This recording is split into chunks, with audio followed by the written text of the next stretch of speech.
और जो एक सवाल हर बार इस उठ के सवाल आता है कि यार जो खिलाड़ी निकलकर सामने आते हैं, चाहे वो क्रिकेटर ऑफ द ईयर की बात हो या फिर ODI team of the year की बात हो, कि उसमें जो खिलाड़ी हैं वो क्या सच में डिजर्व कर रहे हैं, या फिर जो खिलाड़ियों की लिस्ट आती है, क्या सवाल ये भी रहता है कि उसमें देखा क्या जाता है, कि क्या वो मैच विनिंग भी देखी जाती है, सिर्फ खिलाड़ियों के रन देखे जाते हैं। उस पर बात करेंगे। तो शुरुआत ओडीआई टीम से करेंगे, आपको ओडीआई टीम भी दिखाते हैं।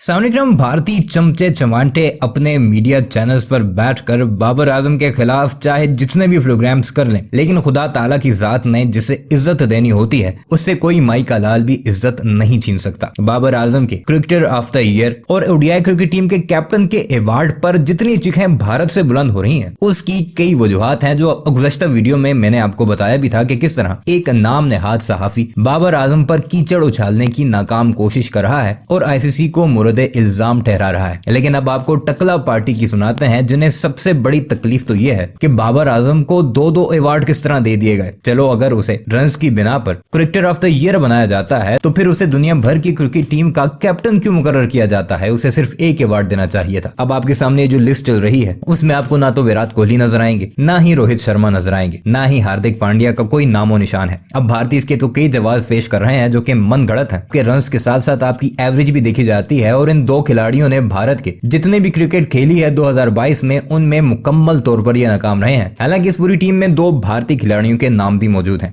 लेकिन तकलीफ उन्हें सिर्फ और सिर्फ बाबर आजम के नाम पर है। अब उसका जवाब ये देते नजर आ रहे हैं कि आईसीसी इस मामले पर कोई क्राइटेरिया सेट नहीं करती, ये कोई फेयर काम नहीं करती, कोई उनके पास ऐसे पैरामीटर्स नहीं होते कि जो वेल डिजर्व प्लेयर होता है उसे क्रिकेटर ऑफ द ईयर बनाए या टीम का कैप्टन नामजद करे। और ये सारी कहानियां आगे चलकर आप डिटेल में भारतीयों की जुबानी सुनेंगे भी तो आपको जरूर सुकून भी मिलेगा और खुशी भी महसूस होगी कि जो पाकिस्तानी चाहते थे, बेशक पाकिस्तान के आखिरी कुछ सीरीज अच्छी नहीं गई, लेकिन फिर भी जो इम्पैक्ट दुनिया भर में पाकिस्तानी क्रिकेट का है उससे इनकी तकलीफ और दर्द में हमेशा इजाफा होता रहेगा। अब इस सारे मामले का जवाब निकालकर एक नई कहानी निकालकर भारतीय सहाफी ये कहते नजर आ रहे हैं कि बाबर आजम की जगह सिकंदर रजा, जो कि जिम्बाब्वे के प्लेयर हैं, वो बॉलिंग भी अच्छी करते हैं, बैटिंग भी अच्छी करते रहे हैं, उन्हें नामजद किया जाना चाहिए था क्रिकेटर ऑफ द ईयर 2022। अब बाबर के बारे में उनकी तकलीफ देखिए तो वो कहते नजर आ रहे हैं कि बाबर ने ऑस्ट्रेलिया में जरूर सेंचुरियां स्कोर की हैं ऑस्ट्रेलिया के खिलाफ, लेकिन वो तो फ्लैट पिचेस थी। अगर आप रोड पर सेंचुरियां बनाएंगे तो इससे तो आप कुछ भी अचीव कर सकते हैं, आप अपना अच्छा रिकॉर्ड मेंटेन कर सकते हैं। अब इन जाहिलों को ये मालूम नहीं कि ऑस्ट्रेलिया में अगर बाबर आजम खेल रहा है तो उसने अपनी मर्जी से पिच नहीं बनवाई, और ना ही बाबर आजम ने खुद कहकर अपने लिए अपनी मर्जी की सड़क नुमा पिच बनाकर उस पर सेंचुरी स्कोर की है। आपके अपने प्लेयर्स ऐसी पिचेस भारत में बनवाते हैं, तभी वो भारत में मैच जीतते हैं और भारत से बाहर हमेशा मैच हारते हैं। खैर, इन भारतीयों की तकलीफ का तो कोई इलाज नहीं। आपके पास अगर कोई इलाज है तो कमेंट सेक्शन में जरूर बताइएगा। आइए आपको लेकर चलते हैं और दिखाते हैं कि टकला पार्टी को बाबर आजम के इन अवार्ड्स पर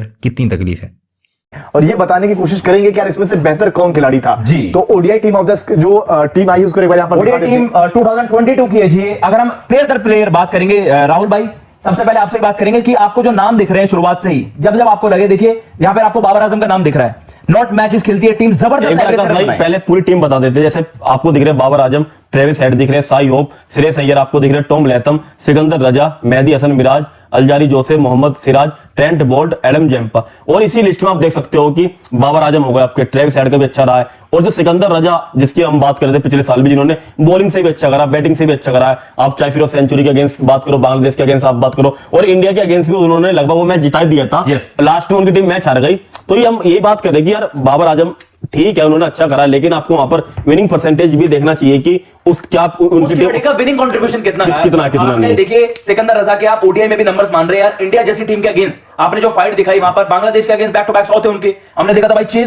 चेजिंग नंबर्स अलग ही होते हैं। शुभेंदु भाई हमने देखे थे, जबरदस्त बैटिंग थी वहां पर सिकंदर रजा की ओवरऑल। लेकिन बाबर आजम की बात क्या कर रहे हैं, सिचुएशन की बात हम क्या कर रहे हैं कि जब 3-4 विकेट आपकी गिर जाती है ना, उसके बाद सेंचुरी की इंपॉर्टेंस अलग हो जाती है, और फ्लैट पिच और सड़क पे शतक मारने वाली चीजें अलग हो जाती है। क्योंकि ऑस्ट्रेलिया के अगेंस्ट इन्होंने बाबर ने सेंचुरी लगाई है, सबको पता था फ्लैट पिच है, वहां पर रन खूब बनने थे कि 350 तरीके से रन बना, बिल्कुल ट्रेविस हेड के रन हो, या फिर अगर आप देखें तो फिर वही है ना कि जो आयरलैंड के खिलाड़ी थे हैरी ट्रैक्टर लगातार वो भी रन कर रहे थे जी। वही सारी चीजें कि आपने जो ये टीमें तैयार होती है, नो डाउट रन के आधार पर ही तैयार होती है, वहां पर बाबर के रन बेहतर है, 84 से ऊपर का उनका एवरेज है, तो नो डाउट उन्होंने रन किए। नंबर्स में अगर देखा जाए तो बाबर के साथ में कंपीट करते हुए कोई नजर नहीं आ रहा है। जरूर हमने देखा ट्रेविस हेड की तरफ से जबरदस्त रन थे, श्रेयस अय्यर का इंपैक्ट बड़ा जबरदस्त था, 650 उनके वहां पर, और जिस पोजीशन पे बैट करते हैं वहां से बहुत ज्यादा इंडिया को आप कह सकते हैं बड़े ही, जिसे आप कह सकते हैं क्रूशियल इनिंग्स उनकी तरफ से वहां पर आई सिकंदर रजा की ऑलराउंड परफॉर्मेंस की। लेकिन एज अ बैटर अगर आप बात कर रहे हैं उस तरीके से नंबर्स आप देख रहे हैं, नो मैच पाकिस्तान को 8 जीत मिली है वहां पर, तो भाई वो डिजर्व करते हैं 80 एवरेज, 70-80 एवरेज से आप रन कर रहे हो, मैच दर मैच रन आ रहे हैं। तो Babar Azam I think ODI cricketer of the year, I think Siraj की आप बात कर सकते हैं राहुल, क्योंकि मेरे कहने का मतलब वो नहीं है, मेरे कहने का मतलब वो नहीं है, अश्विन भाई कहने का मतलब ये था, सिकंदर रजा की हम बात करते हैं, बाबर के रन अच्छे है, बाबर अच्छा खेले, उसमें कोई दो राय नहीं, लेकिन हम बात ये करें सिकंदर रजा, जब जिम्बाब्वे की भी मतलब जब आपको पता है कि 3-4 विकेट गिर जाते हैं, फिर उनकी सेंचुरी आप देखो, 2 आपके बांग्लादेश के अगेंस्ट सेंचुरी आती है जिसमें सिकंदर रजा मैच भी जिताते हैं, फिर आपकी सेंचुरी आती है इंडिया के अगेंस्ट, वो भी मैच सिकंदर रजा ने लगभग जिता दिया था। लेकिन उनके बॉलिंग से हम बात कर ले, बैटिंग से हम बात करें, ठीक है भाई वो डिजर्व भी करते थे बाबर आजम, जिस तरह की उनकी एवरेज है, जिस तरीके के रन आए, लेकिन सवाल इसलिए उठता है कि आईसीसी जो अवार्ड देती है इनका भाई जरिया क्या होता है, पैरामीटर क्या होता है इनका ये? जो गेंदबाजी से जिस तरीके से सिकंदर रजा ने, बैटिंग तो हमने उनकी देखी रहे, उन्होंने गेंदबाजी से भी मैच बनाए हैं टीम के लिहाज से, ये भी जरूरी है ना फिर कि जो मेन चीज देखिए, no doubt ODI team of the year में बाबर आजम यहाँ पर है, लेकिन ODI cricketer of the year में भी बाबर आजम शायद वही चुने गए हैं। यहाँ पर सवाल ये रहेगा ना कि ये जो पैमाना निकलकर उसमें से आया है, क्या ये सही पैमाना है आईसीसी का कि चलिए ठीक है इनके रन बहुत ज्यादा है तो इन्हीं को ODI cricketer of the year बना दे। उनमें से ये भी तो आप देखिए ना कि अगर जो खिलाड़ी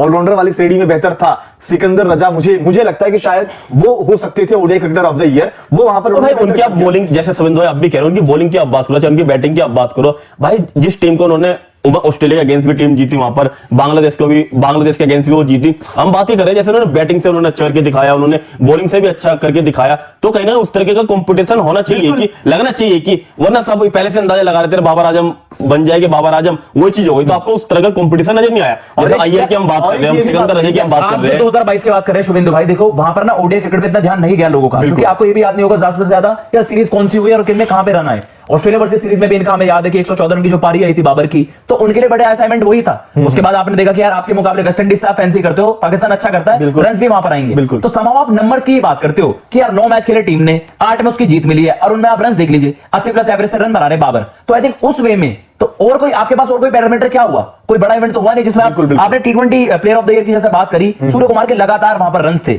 और विराट कोहली का हमने देखा कि भाई बड़े इवेंट्स में रन आए, एशिया का वर्ल्ड भाई सवाल ये है ना, जैसे बाबर ठीक है उनकी 84 के करीब एवरेज भी, उनकी सेंचुरी भी आई है, आपको सबको पता कि वो किस तरीके की पिचेस थी, किस तरीके के रन आए, और जो आपने सिकंदर रजा की आपने बैटिंग देखी है कि किस टाइम पर किस सिचुएशन से मैच निकाल के लाए, और उनकी बॉलिंग की भी हम बात करेंगे, यार सिकंदर रजा ने यार अपनी बॉलिंग कितनी इंप्रूवमेंट करी है, कितनी अच्छी वो बॉलिंग कर रहे हैं, तो हम ये कह रहे हैं कि आपको थोड़ा कंपटीशन उस तरीके का देखना चाहिए ना, कि पहले से ये ना लगे अब बाबर आजम ने करा भाई इतने रन है, इतनी सेंचुरी तो बाबर आजम को दे दो, तो जो सिकंदर रजा जब एक ऑलराउंडर होता है तो कहीं ना कहीं मुझे लगता है उसकी परफॉर्मेंस थोड़ी ज्यादा मायने रखती है, क्या बैटिंग से भी अच्छा करके दे रहा आपको, वो बॉलिंग से भी अच्छा करके दे रहा है। देखो सिकंदर रजा का मैं T20 में कह रहा हूं क्योंकि उनका इंपैक्ट इतना जबरदस्त था, जो वर्ल्ड कप क्वालिफायर्स हुए थे अपनी टीम को एक तरफा वो लेके आए आगे, तो T20 में उनका इंपैक्ट ज्यादा आपको देखने को मिला। राहुल ओडीआई में अगर आपको इनके नंबर देख रहे हैं ना, देखो बांग्लादेश वाला इनका वहां पर जीत आई, एक बांग्लादेश वाली आई, इंडिया वर्सेस परफॉर्मेंस आई वहां हार आई, ऑस्ट्रेलिया में जो इन्होंने एक हिस्टोरिक मैच जीता शुभेंदु भाई उसको भूल रहे हैं सब, उसमें ऐसी कुछ परफॉर्मेंस इंडिविजुअल इनकी नहीं थी